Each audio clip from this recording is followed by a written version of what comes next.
Ito po ang salita ng Diyos na makikita natin sa Juan, Kabanatang 7, mga talatang 14 hanggang 24. Ako po'y babasa sa salin ng ang Biblia. Nasabi po sa verse 14, nang ang kapistahan ay nasa kalagitnaan na, ay pumunta si Jesus sa templo at nagturo. Namangha ang mga Hudyo na nagsasabi, paano nagkaroon ng taong ito ng karunungan, gayong hindi naman nag-aral kailanman? Sinagot sila ni Jesus, ang turo ko ay hindi akin, kundi sa Kanya na nagsugo sa akin. Kung sino man ay nagnanais gumawa ng kalooban ng Diyos, ay makikilala niya kung ang turo ay mula sa Diyos o kung ako'y nagsasalita mula sa aking sarili. Ang nagsasalita sa kanyang sarili ay humahanap ng kanyang sariling kalwalhatian. Subalit, ang mahanap ng kalwalhatian na nagsugo sa kanya ay siyang totoo at sa kanya ay walang kasinungalingan. Hindi ba ibinigay sa inyo ni Moises ang kautusan? Subalit, wala sa inyong tumutupad ng kautusan. Bakit ninyo pinagsisikapang ako'y patayin? Sumagot ang maraming tao, meron kang demonyo. Sino ang nagsisikap na ikaw ay patayin? Sumagot si Jesus sa kanila, isang bagay ang aking ginawa at pinagtatakhan ninyong lahat ito. Ibinigay sa inyo ni Moises ang pagtutuli, hindi sa ito'y kay Moises, kundi mula sa mga patriarka, at tinuli ninyo sa sabat ang isang lalaki. Kung ang isang lalaki ay tumanggap ng pagtutuli sa sabat, upang wag malabag ang kautusan ni Moises, nagagalit baga kayo sa akin dahil sa pinagaling ko ang buong katawan ng isang tao sa sabat? Huwag kayong humatol batay sa anyo, kundi humatol kayo ng matuwid na paghatol. Tayo po'y sandaling manalangin. Pagpalain mo, aming Ama, ang sandali ho naming pagbubulay ng iyong mga salita. Likhaan mo ang puso ng bawat isa ng puso na mapagkumbaba at may kasabikan sa pag-aaral po nito. At samahan kami ng iyong Santong Espiritu na mai-apply po ang mga katuroang ito sa aming mga buhay para sa kalwalhatian ni Kristo at sa ikasusulong ng kanyang kaharian. Amen. Mga kapatid, ang titulo po ng ating pangangaral sa umaga pong ito ay pinamagatan ko pong Expository Preaching, Jesus' Way of Preaching. Expository Preaching, Jesus' Way of Preaching. Mga kapatid, kagaya nakikita nyo sa screen, ano po ba ang ibig sabihin ng expository preaching? Ayon po kay Pastor H.B. Charles, and I quote, expository preaching is that form of sermon in which the main point of biblical text is the main point of the sermon preached. End of quote. In Filipino, ang expositional na pangangaral ay isang uri ng sermon kung saan ang pinakapunto ng teksto sa Biblia ay ang pinakapunto ng sermon na pinapangaral.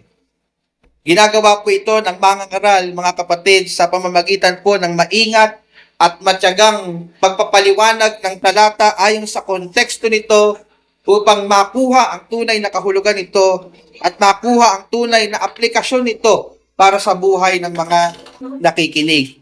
Mga minamahal, kaya po ganito ang napili nating paraan ng pangangaral ay sapagkat una, marami pong mga benepisyo ang ganito pong klase ng pangangaral. Sa isa pong aklat po ni David Helm na may pamagat po na expository preaching, nagbanggit po siya ng 6. Napakarami po, pero meron pong 6 na prominenteng dahilan o benepisyo ng expository preaching. At narito po ang ilan. Ang sabi niya, number 1, it honors God and His name. It honors God and His name. So every time na pinapangaral po ng tapat ang salita ng Diyos, ay nabibigyan po ng karampatang paggalang ang salita ng Diyos at naluluwalhati ang Ama, ang Diyos na nagsalita po nito. It honors God and His name. And secondly, the preacher makes evident to the audience that the trust and and that he trusts and relies on the power inherent in His Word rather than the word of himself or any man. Ano po ibig sabihin nito, mga kapatid? Dahil po ang expository preaching ay talagang tied sa tinuturo ng Bible, pinapakita po nito yung impression na ang mangangaral po ay meron pong mataas na pagtingin at pagtitiwala sa kapangyarihan ng salita ng Diyos kaysa sa salita ng tao. No? Kasi wala siyang ibang pinapaliwanag kundi ang salita ng Diyos. Hindi siya nagre-rely sa philosophy, hindi siya nagre-rely sa kung ano-anong magagandang sinabi ng tao, kundi wala siyang ginagawa kundi ipaliwanag lamang ang nilalaman ng salita ng Diyos. Number 3, the benefit, it anchors the preacher to the text so that the text controls the preacher. Ibig sabihin, pinipigilan ng expository way of preaching ang mangangaral na mangaral ng kung ano-ano, yung sarili niyang gusto at sarili niyang kapritsyo. Ang Biblia po ang may control sa bawat sasabihin ng mangangaral, not other way around. So, ibig ko pong sabihin, mga kapatid, hindi po ako ang maglalagay ng pakahulugan sa talata. Ang Biblia po ang magpapaliwanag sa kanyang sarili. Ang mangangaral po ay magsisilbi lamang tagapagsalita nito. It anchors the preacher to the text so that the text controls the preacher. Number 4, the preacher is more likely to be perceived as a man with authority. Ano pong ibig sabihin nito, mga kapatid? Dahil walang ibang ginawa ang isang expositor, kundi ipaliwanag lang ang salita ng Diyos, nagkakaroon po ng mataas na otoridad ang kanyang pangangaral. Sapagkat nakikita ng mga tao na nakikinig sa kanya, na ang sinasabi po niya ay hindi po naggagaling lang sa kanyang sarili. Ito po ay nanggagaling mismo sa kalooban ng Diyos na nakasulat sa kanyang Biblia, sa kanyang salita. So in other words, ang nangangaral ng expository preaching ay mayroong mataas na otoridad, hindi dahil siya ay magaling, kundi dahil ang kanyang sinasabi ay nagmumula talaga sa itinuturo ng Biblia. Fifth, na benefit ng expository preaching, it helps us to avoid misinterpretation of the text.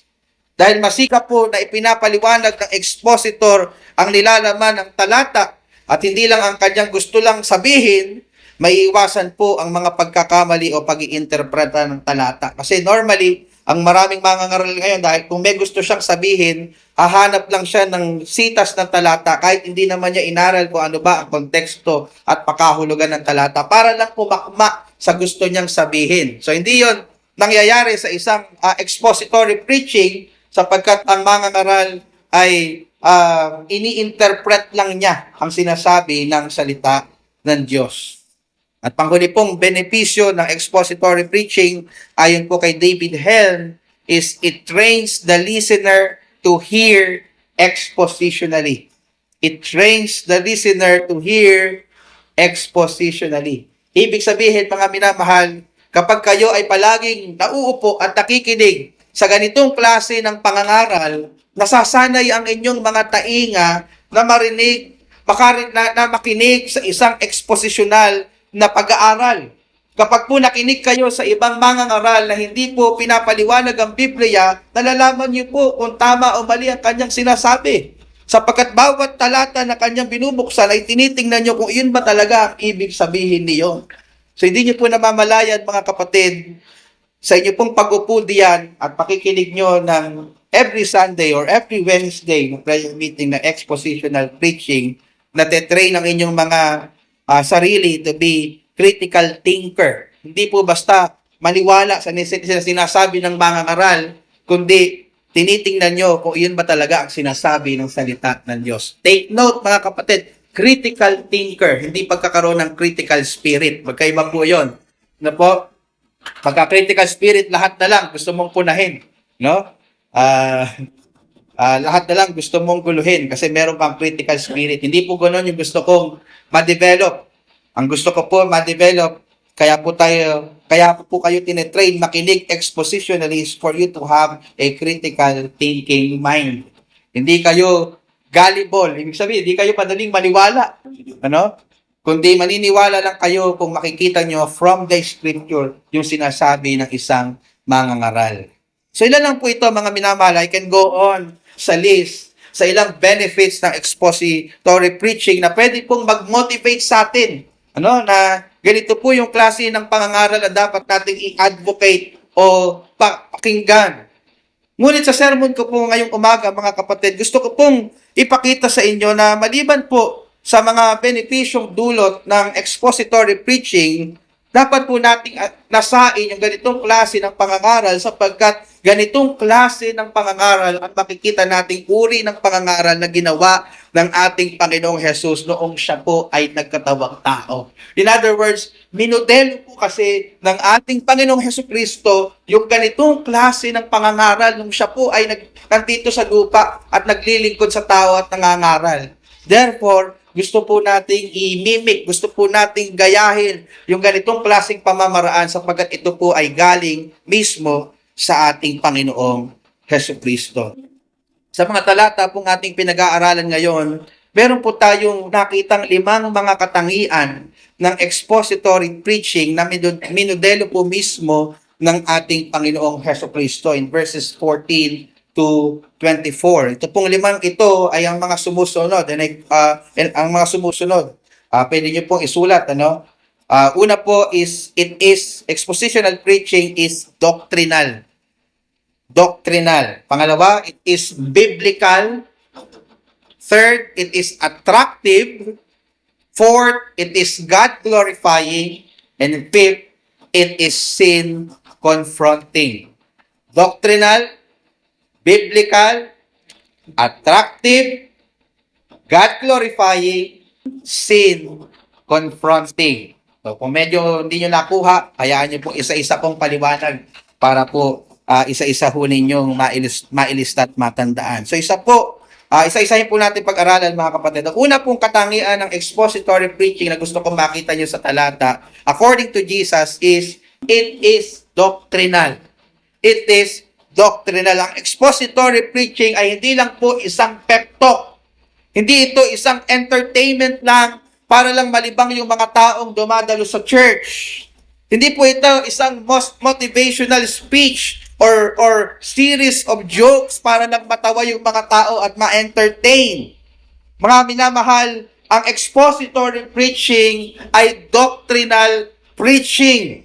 Meaning ito po ay puno ng instructions at pagtuturo mula sa salita ng Diyos.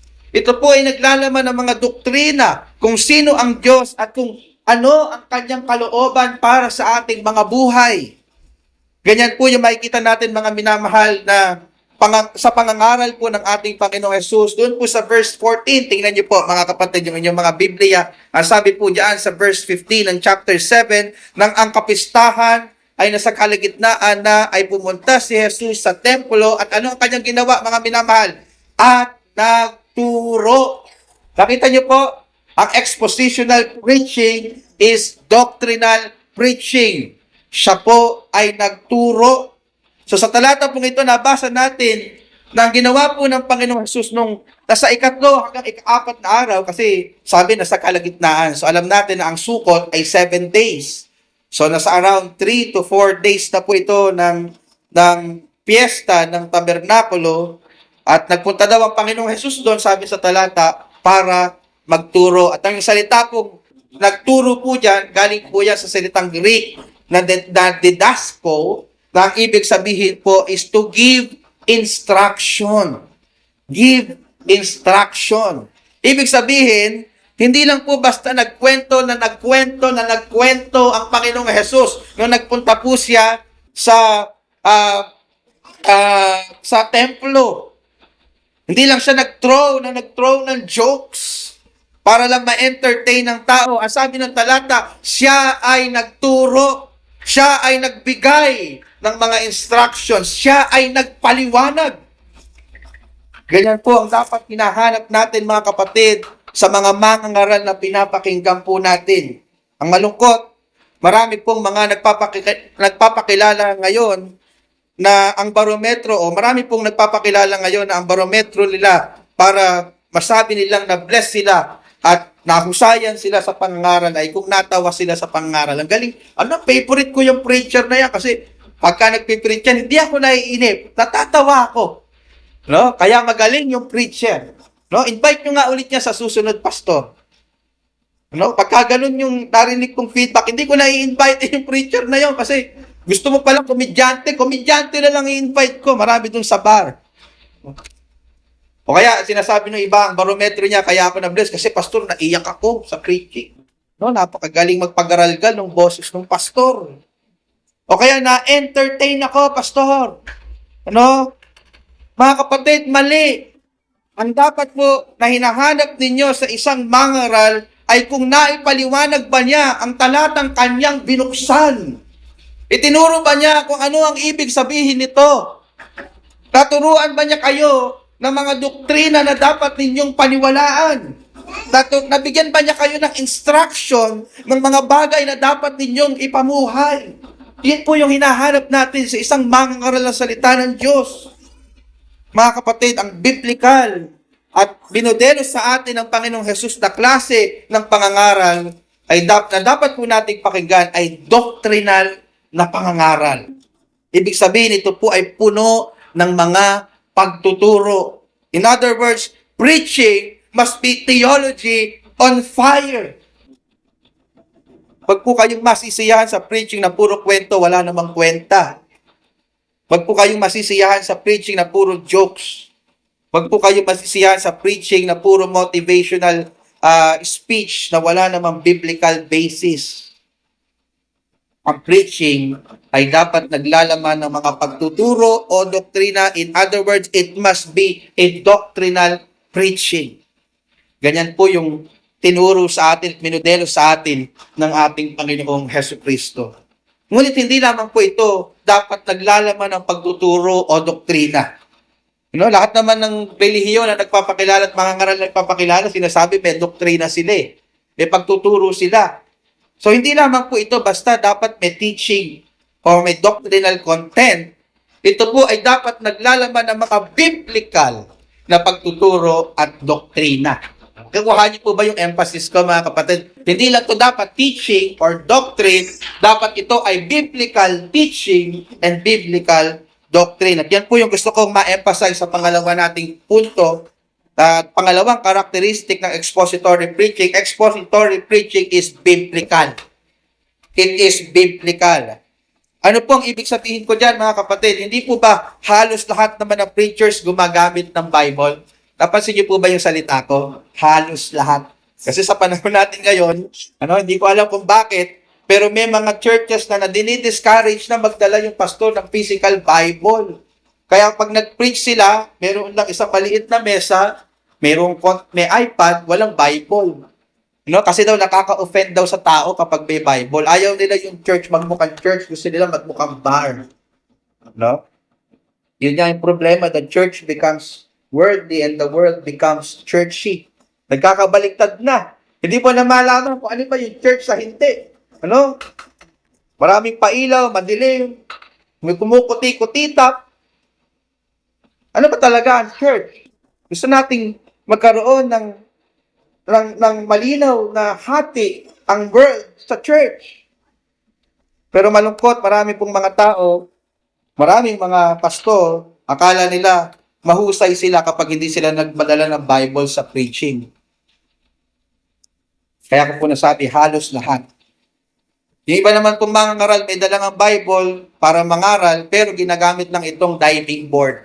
Alam niyo po ba yung diving board? Yung bago tumalo yung swimmer, merong tabla na tatalunan siya. Ano ko po ang ibig ko sabihin doon? Babasahin, tamang may Bible siya, pero babasahin lang po niya yung talata, tapos magkikwento na siya ng kung ano-ano nang hindi man lang pinaliwanag yung talata. Hindi po gayon yung tamang paraan, mga kapatid, ng pangangaral. Once na binuksan ng mangangaral ang talata ng Biblia, inaasahan po ito na kanya po itong ipapaliwanag at ipa-apply sa buhay ng mga nakikinig. Hindi po ito parang diving board lang. Nagagamitin lang ito para makatalon sa gusto niya talagang sabihin ang hindi man lang pinapaliwanag ang ibig sabihin talaga ng original na sumulat nito. May hahalin tulad po natin ng mga ngaral na gumagamit ng estilo ng expository preaching sa isang diver o maninisid. Siya po ay nagdadive sa karagatan ng Biblia upang makuha ang mga mamahaling perlas sa ilalim po nito ng salita ng Diyos, at saka naman siya aahon at ibibigay ito sa mga nakikinig sa Kanya. Ganun po ang klase ng expository preaching na sana hinahanap at ninanasa po natin. Sa makatuwid, ang expository preaching ay isang klase ng pangangaral na ipinapaliwanag ang nilalaman ng Biblia. It is biblical. Ang kanyang pangangaral ay kontrolado ng Biblia, hindi siya kontrolado hindi siya kumokontrol sa Biblia. Hindi niya tinitiwis ang Biblia sa gusto niyang sabihin ito. Sabi nga ni David Helm sa kanyang aklat na may pamagat na expository preaching, and I quote, "The expositional preaching of the word anchors the preacher to the text, controls the preacher." Expositional preaching of the word anchors the preacher to the text, and it controls the preacher. In other words, walang sasabihin ng preacher na labas sa tinuturo ng tekstong ginagamit po niya. That's what I mean when I say expository preaching is biblical preaching. At ganyan po yung makikita niyong modelo ng ating Panginoon Jesus dun sa verses 15 to 16. Tingnan niyo po ulit yung inyong mga Biblia. Sabi doon sa verse 15, namangha ang mga Hudyo na nagsasabi, paano nagkaroon ng taong ito ng karunungan gayong hindi naman nag-aral kailanman? Sinagot sila ni Jesus, ang turo ko, ito, ay hindi akin, kundi sa Kanya na nagsugo sa akin. And of course, so sa mga talatang ito, nabasa natin na namangha po yung mga Hudyo sa ating Panginoong Jesus dahil sa napakaalam po niya sa banal na kasulatan. Yung mga katagang paanong nagkaroon ng taong ito ng karunungan, literally means paano nagkaroon ng taong ito ng kasulatan. Yun po yung original na makikita natin basa niyan sa Greek. And that pertains sa Holy Scripture. So, namangha sila sa Panginoong Jesus kasi napaka-well-versed ng ating Panginoong Jesucristo sa Biblia, kahit hindi po siya nag-aral sa paanan ng mga sikat na rabbi, o kahit hindi siya pumasok sa, sabihin natin, Bible College sa panahon po nila.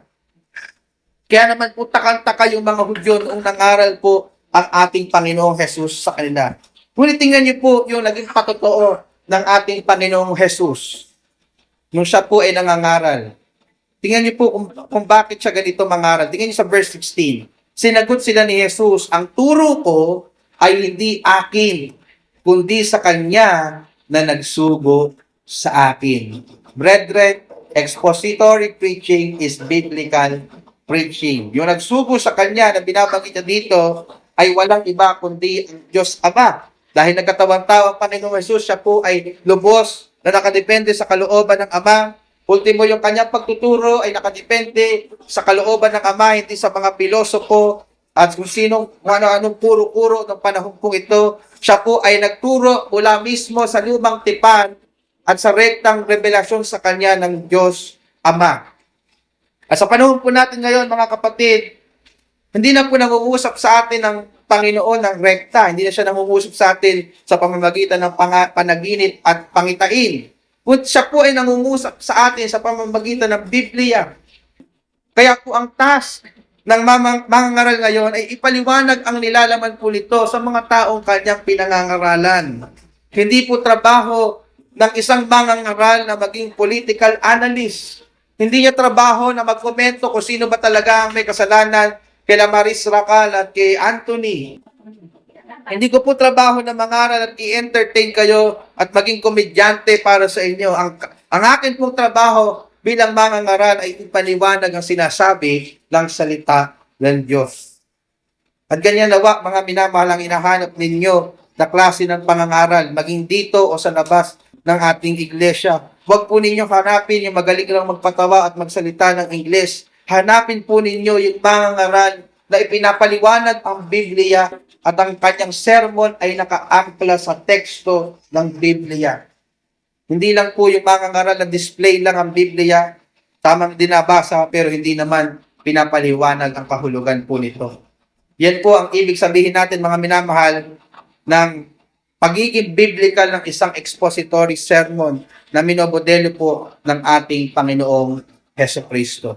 Pangatlong katangian po ng expository preaching is it is attractive.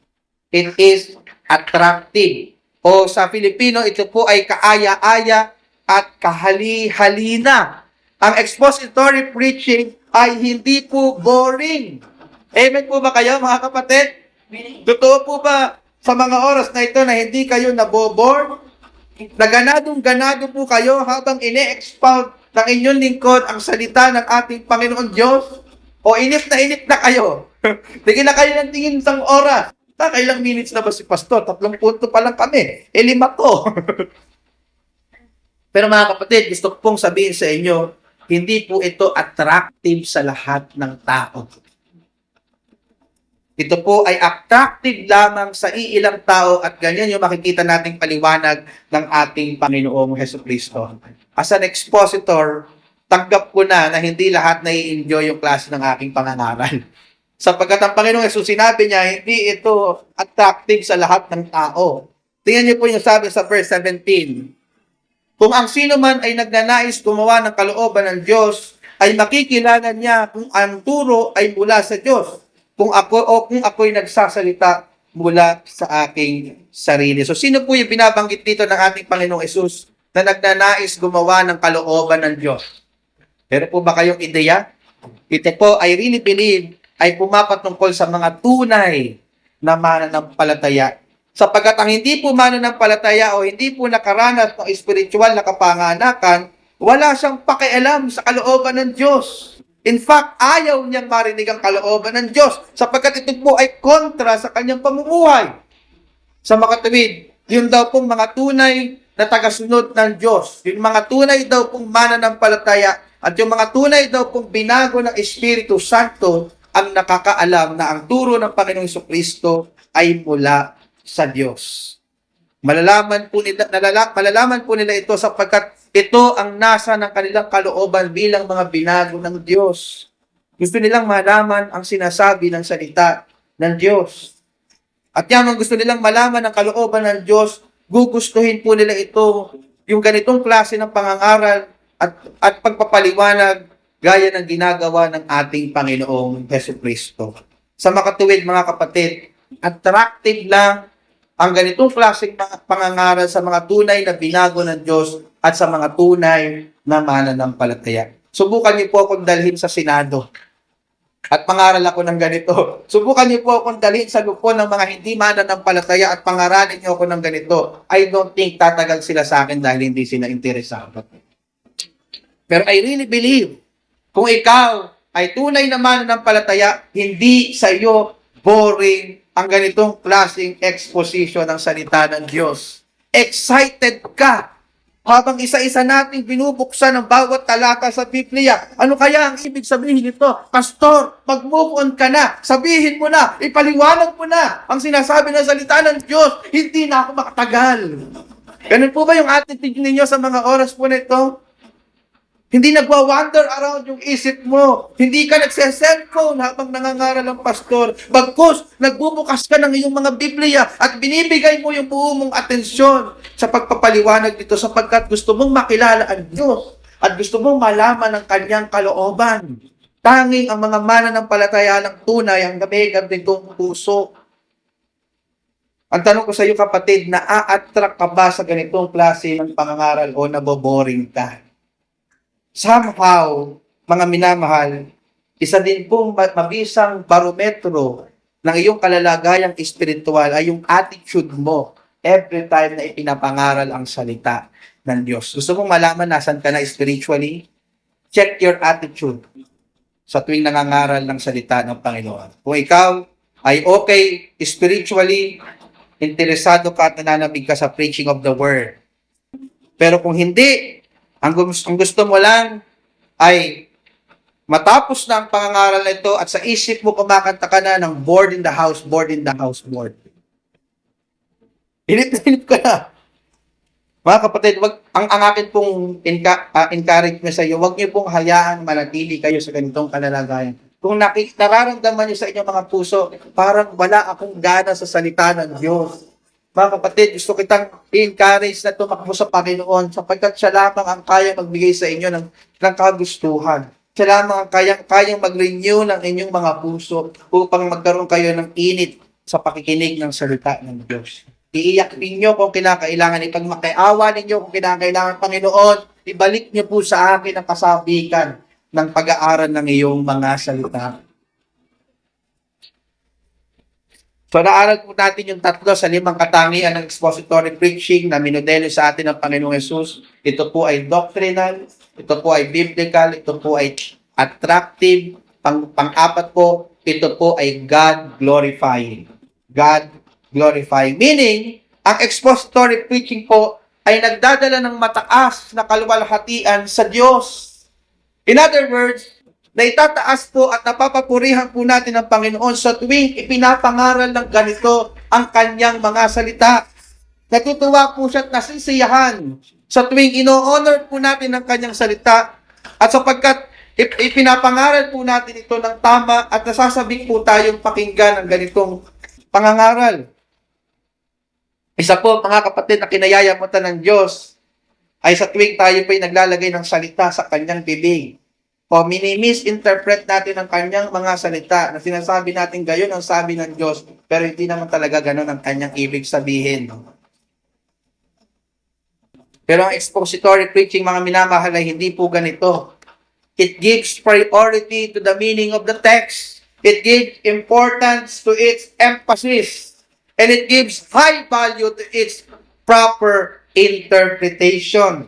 Therefore, naluluwalhati po natin ng Diyos every time na pinapangarap po natin ng ganito ang kanyang salita. Naluluwalhati ang Diyos kapag ginugusto po ninyo yung ganitong klase ng pangangaral ng kanyang mga salita. At nalulungkot naman ang Diyos kapag nasisiyahan na kayo sa mga walang kwentang pangangaral na hindi ipinapaliwanag ng tapat ang salita ng Diyos.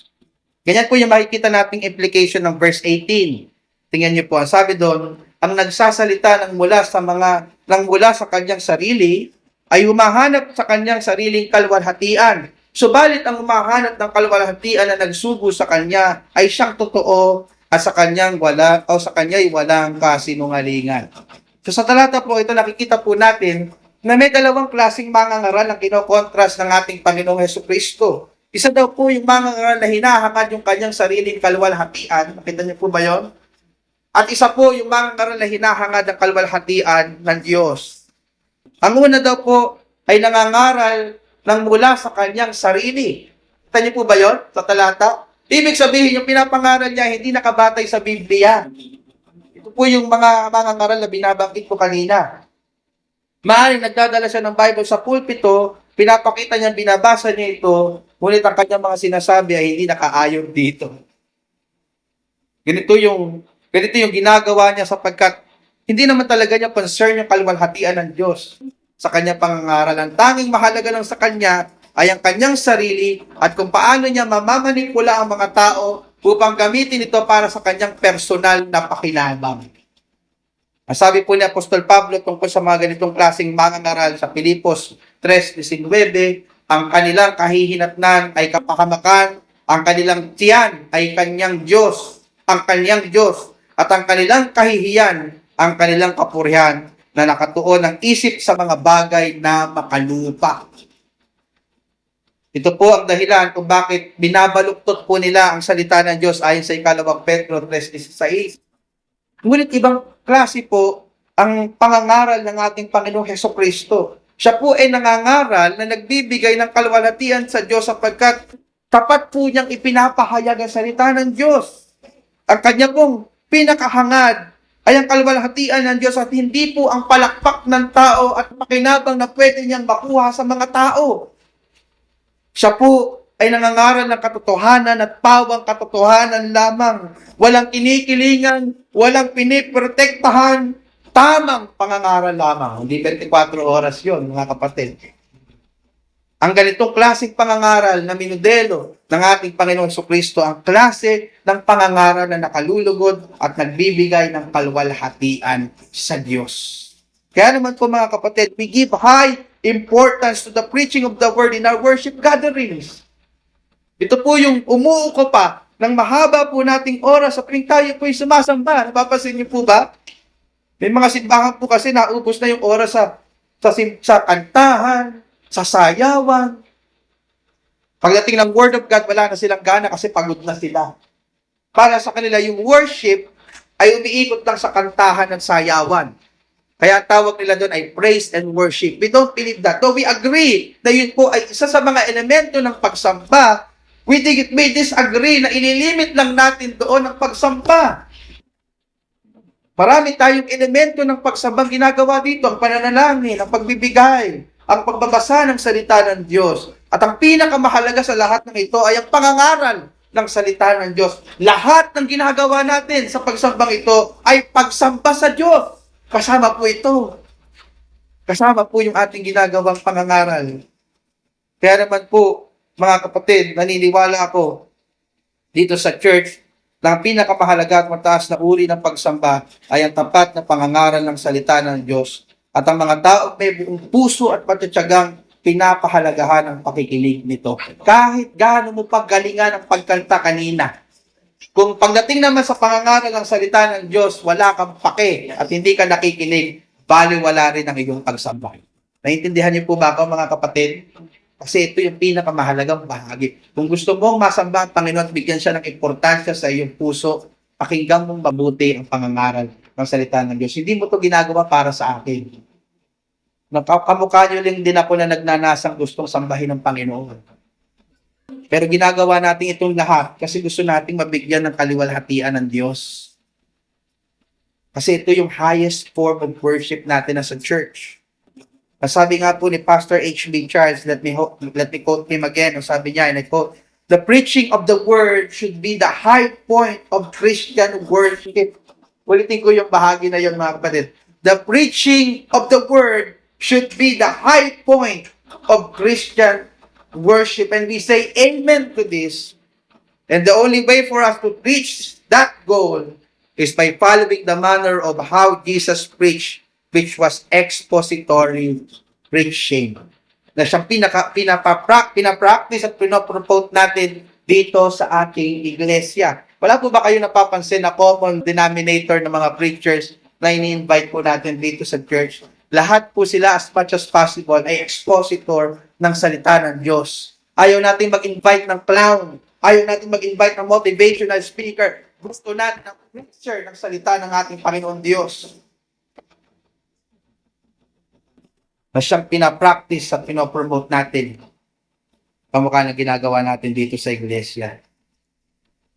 Kaya po natin nasabi na ang expository preaching is God-glorifying preaching. Ito po yung klase ng pangangaral. Ito po lang actually ang klase ng pangangaral na kakaluwalhati sa Diyos. Panghuli, mga kapatid, at last. Nakatangian ng expository preaching, it is sin confronting. Di po masayang pakinggan. Yun yung kompronta ng expository preaching ang kasalanan. It is sin confronting. Ibig sabihin, mga minamahal, hindi nangingimi ang mangangaral ay hayag ang kasalanan sa ating mga puso. Ito po ay sapagkat ang expository preaching ay uri ng pangangaral na inihahayag ang sinasabi ng salita ng Diyos. At yamang marami sa salita ng Diyos ang tungkol sa pagtutuwid sa kasalanan, may mga pagkakataon po, maraming pagkakataon po sa ating pangangaral na nasasaktan ng mga nakikinig. In fact, mga kapatid, to be perfectly honest with you, nagsasalita ako dito bilang hindi isang perfectong tao. Bago kayo masaktan, ako muna ang nasaktan kasi ako muna yung nag-aral nito. Kaparehas ko lang din po ako na kino-confront ng Panginoon sa aking mga kasalanan, na nasasaktan at nahihiya dahil sa aking mga kasalanan. Ito po ang isa dahilan kung bakit maraming ayaw ng ganitong klaseng pangangaral. Kasi mas mahalaga sa kanila yung nararamdaman ng tao at yung gustong sabihin ng tao tungkol sa kanila kaysa sa gustong sabihin ng Diyos sa kanila. Pero hindi po ganyan yung klase ng pangangaral na minodelo sa atin ng Panginoong Hesus. Siya po ay hindi nangingiming tawaging kasalanan ng kasalanan at komprontahin yung mga taong namumuhay po dito. Ganyan po yung mababasa natin sa natitira pong bahagi ng mga talatang ating pinag-aaralan in verses 19 to 24. Mabilis lang po nating dadaanan. Ano po sabi sa verse 19? Hindi ba ibinigay sa inyo ni Moises ang kautusan? Subalit wala sa inyong tumutupad ng kanyang kautusan, bakit ninyo pinagsisikapang ako'y patayin? Nakita niyo po dito yung pagkompronta ng Panginoon sa kasalanan ng mga Hudyong ito. Dito po, sa talatang ito, nabasa natin na kinokompronta ng ating Panginoon Jesus ang kaipokrituhan ng mga Hudyong bumabati ko sa Kanya dahil siya po ay nagpagaling ng araw ng Sabat. Sa John 5, pinag-aralan na po natin yan. Gusto nilang patayin ang ating Panginoon Jesus dahil para sa kanila, sinuway nila ang utos ng Diyos. O sinuway niya ang utos ng Diyos. Pero dito, in-expose ng Panginoon Jesus ang katotohanan.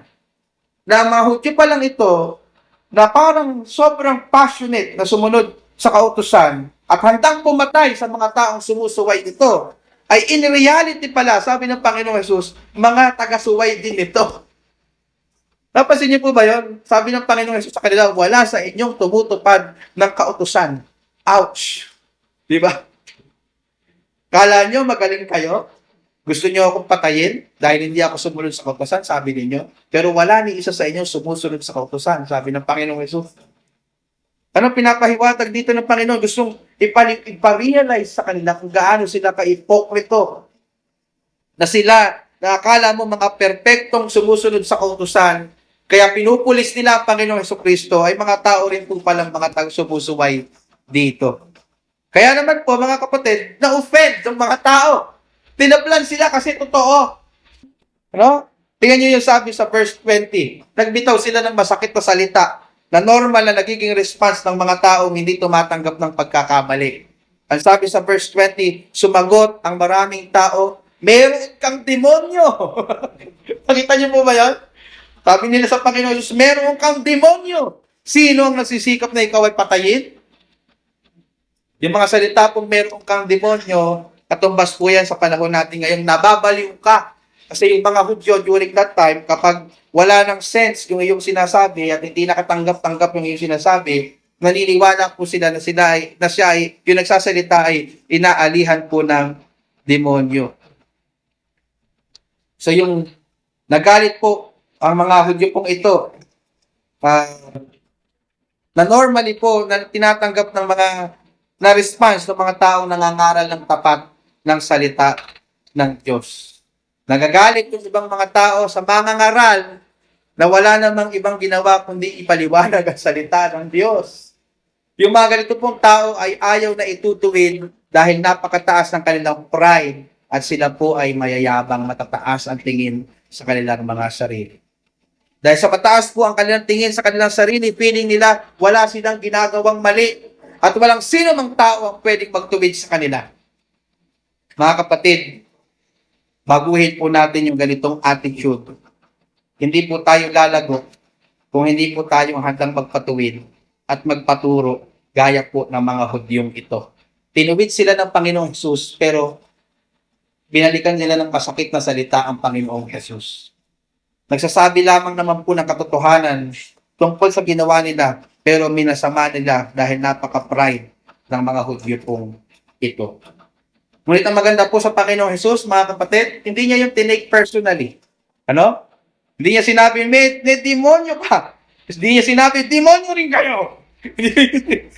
Mga tinamaan kayo. Hindi niya ginanon yung mga kausap niya. Sabi sa verse 21, sumagot si Jesus sa kanila, isang bagay ang aking ginawa at pinagtatakhan ninyong lahat ito. Ano yung isang bagay na binabanggit niya dito? Yung pagpapagaling niya sa araw ng Sabat.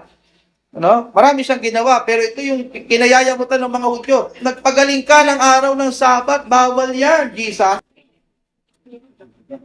And then sabi sa verse 22 to 24, ibinigay sa inyo ni Moises ang pagtutuli, hindi sa ito'y kay Moises, kundi mula sa mga patriarka. Kasi kung babalikan nyo yung Old Testament history, hindi naman nagsimula sa Exodus o kay Moises, yung pagtutuli. Ito po'y sign na binigay na niya as early as Genesis kay Abraham.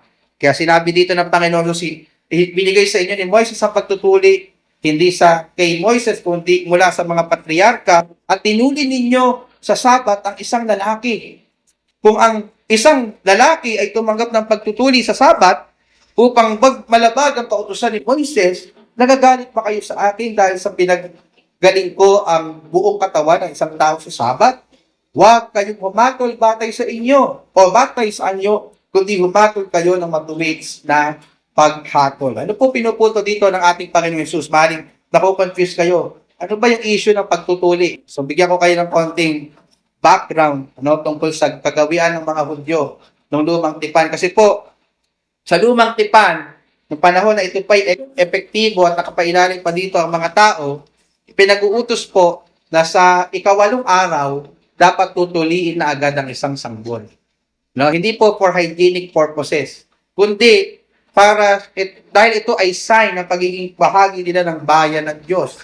Kaya po, kahit po mismo araw ng Sabat, natapat, halimbawa, pinanganak yung bata ng Sabado, syempre tutuliin yon araw ng Sabado kung isasama natin yung araw na pinanganak siya. So tutuliin pa rin nila yun para lang masunod yung kautusan ni Moises.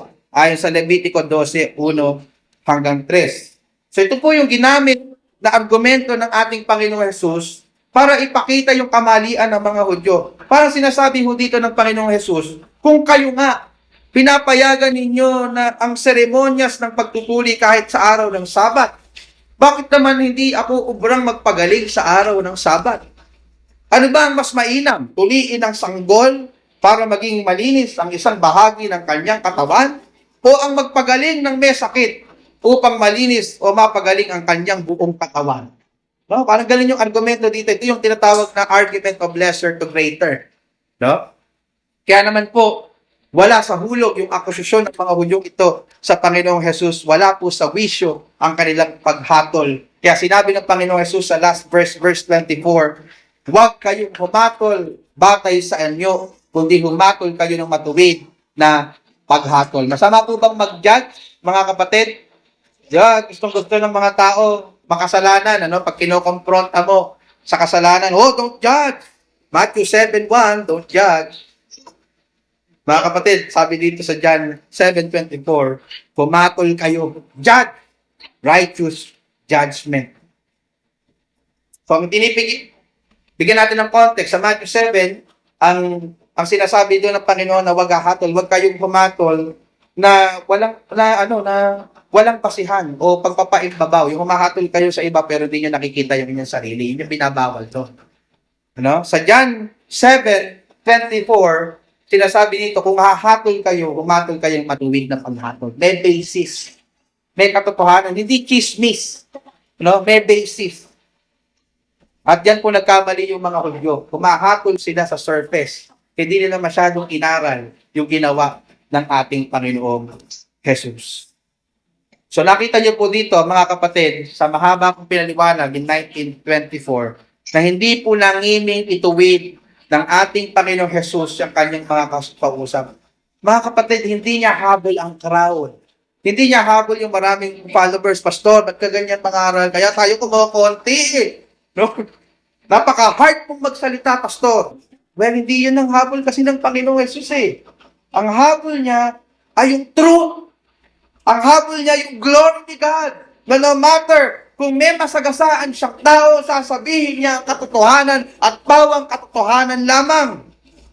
At ganyan po ang conviction ng mga ngaral sa umagang ito. For as long na ang sinasabi ko ay in line sa sinasabi ng salita ng Diyos, I don't care kung sino po ang tamaan at masaktan.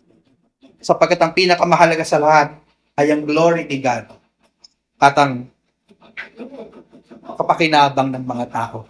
Pangalawa. Kasi mga kapatid, hindi kayo lalago, hindi kayo makikinabang kung sasabihin ko lang yung mga gusto nyong marinig. Kung uutuin ko lang kayo. Kailangan kong ituwid kayo kung paano ako'y tinutuwid din ng Diyos sa maraming pagkakataon sapagkat iyon ang inyong kailangan dahil mahal ko kayo at higit sa lahat, mahal kayo ng Diyos. Mahal kayo ng Diyos. Mga kapatid, nakita niyo po mula sa halimbawa ng Panginoong Jesus ang ilang mga elemento ng expository preaching. Dalangin ko po, na ganitong klase nawang pangangaral ang hanapin ninyo sa bawat mangangaral na inyong pakikinggan. Hindi lahat ng nasa internet ay totoo. Okay? Ito man po ay nasa pulpitong ito o sa labas. Nawa po, Ito ang isang dahilan kung bakit kayo nananatili sa iglesyang ito. Sapagkat nakikita ninyo na binibigyan natin ng mataas na pagpapahalaga at paggalang ang salita ng Diyos sa pamamagitan ng matapat na pangangaral po. Mga kapatid, wala akong may offer sa inyong magagandang kagamitan. Hindi kami mapera. Wala kaming gamit. Mumurahin yung ating sound system.